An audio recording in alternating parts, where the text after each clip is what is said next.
Hola, soy Mateo Porras de quinto semestre, estoy aquí con el profesor Ignacio y le vengo a hacer una entrevista sobre la gestión de residuos para nuestro proyecto de tecnología. La primera pregunta es, ¿para ti es importante la separación de residuos? Sí, es muy importante. Creo que no es lo único que se puede hacer para reducir la contaminación, para minimizar el impacto ambiental.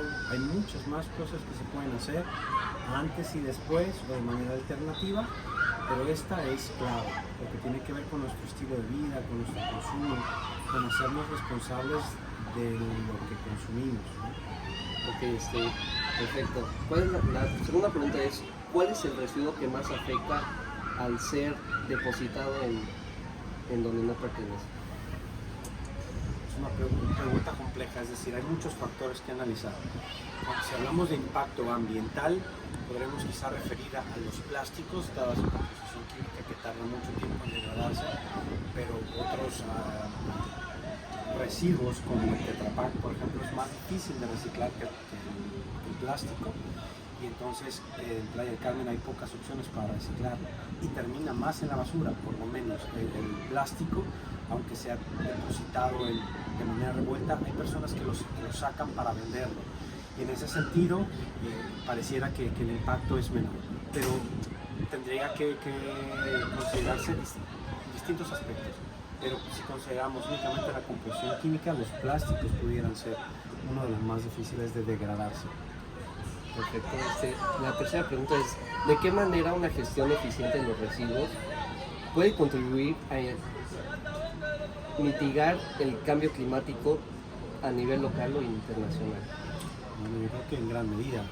Es decir, los residuos, por definición, es lo que queda después de haber usado alguna cosa.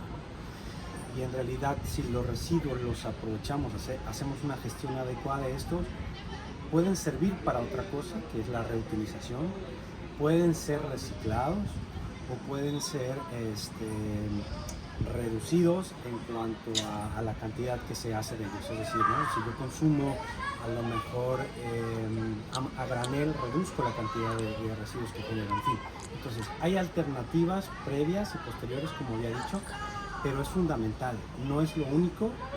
Tampoco los residuos urbanos, ¿no? También los residuos industriales sería otro campo que entiendo que no es el de su proyecto, pero lo que quiero poner sobre la mesa es que eso contribuye, aunque no soluciona todo, el término que utiliza de mitigar esa propiedad práctica contribuye. No logra solucionar, pero mitiga, ¿no? Es decir, impacta de una manera no tan fuerte. Perfecto, muchas gracias. La cuarta pregunta sería, ¿cuáles son los desafíos más importantes en la implementación de sistemas de economía circular en países en desarrollo en cuanto a la gestión de residuos? Bueno, habría que un poquito analizar la pregunta. Cuando hablamos de países en desarrollo, aquellos que se han metido a la materia de desarrollo comunitario podrán analizar más profundamente eso, porque ese término lo inventamos para referirnos a alguna cosa, ¿no? Ya sus compañeros de desarrollo comunitario y sus compañeros podrán analizarlo muy bien. Pero el punto sería que es difícil en este tipo de países que les llamamos así, porque tienen otro modelo de vida, ¿no?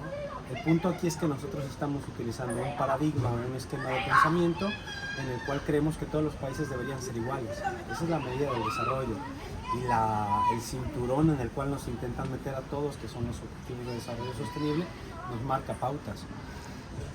Y en ese sentido, lo importante sería que en estos países que les llamamos subdesarrollados de tercer mundo, regularmente los culpamos de que contaminan más, pero en realidad donde se consume más, se contamina más, es en los países desarrollados, porque es donde termina el producto final de a lo mejor del producto que se fabricó en un país de tercer mundo, porque sus políticas son más endebles, porque es más barata la mano de obra, pero son generados todo desde el país del primer mundo.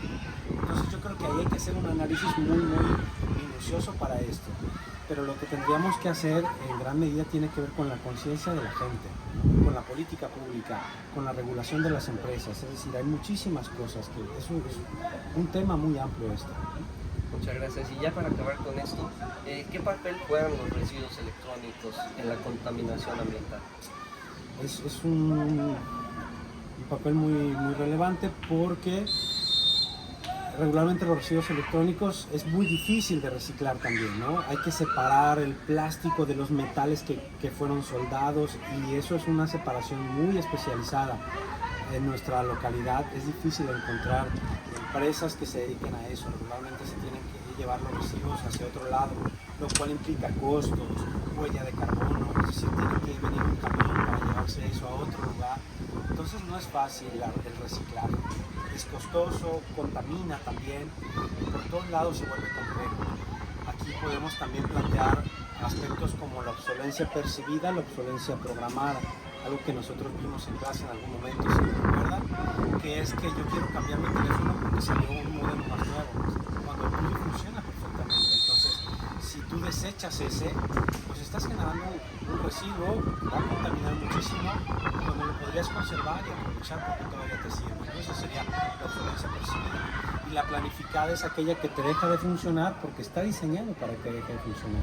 Y eso pasa muchísimo en los dispositivos electrónicos, lo cual tiene que ver otra vez con la conciencia de la gente, pero también con el cómo son fabricados y el facilitar las opciones para que la gente pueda llevar sus residuos a un lugar de fácil acceso, ¿no? Que no sea tan complicado llevar las cosas a reciclar. Es decir, tiene muchas áreas. Lo bueno de que haya un problema tan complejo es que siempre vas a encontrar muchas áreas donde intervenir. Eso sería todo. Muchas gracias. Con gusto.